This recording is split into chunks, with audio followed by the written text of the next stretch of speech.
I have a few friends, Black female doctors, and they talk about the challenge of being a Black physician, the stereotypes they deal with on a daily basis. I have some people who tell me that most of the time they think they are the nurses. Right. I think, now sometimes I can kind of look at some of these instances as being comical.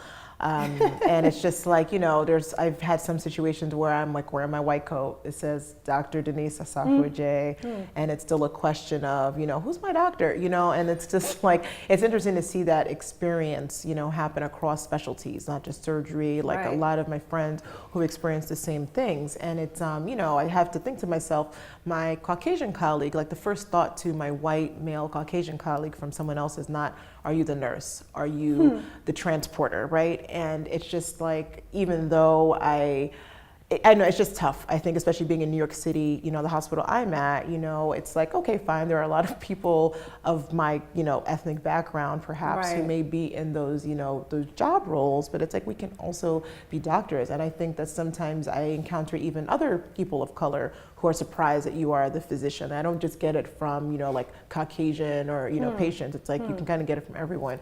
I think the way that I kind of work against that is, I always make a point to introduce myself as Dr. I always say Dr. Denise, my last name. Sometimes I'm like, fine, I'll give you that. It may be a little long.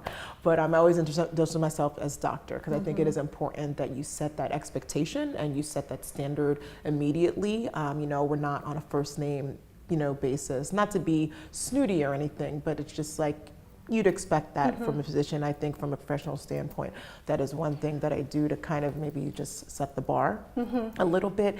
And when I do encounter instances of just frank bias or racism, quite frankly, you just have to face it, and really confront it. Not in a disrespectful manner, but just reiterate, no, I'm not a transporter, I'm your physician.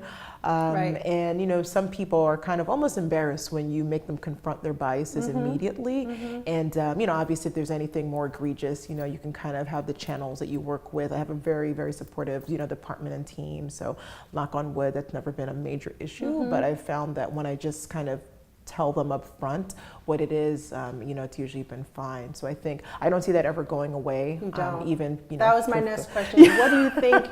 What is it going to take to to really overcome that and not just in the medical field, really everywhere. I've talked to a few women today and women that I know who in other industries who struggle with the same thing. Right. I think that it's just also diversifying medicine. Currently we are like 6%, a very low percentage of physicians are African American, and even smaller percentage of that are African American males. That's a huge issue right now, having African American males in medicine. And I think people just need to see more of us in those roles to know that, we are representative of the U.S. population. The U.S. population is not only 4 to 3% African American, it's a lot, we're a lot more than that. And I think it's important that our healthcare system reflects the patients that we are serving. So I think that it kind of starts at the beginning, whether, in the pipeline, from high school, from college. Programs need to prioritize getting people of color in programs that prepare them to go to medical school. It's challenging, I'm not gonna, fight about that. But a lot of the problem is, people don't know the opportunities that are there.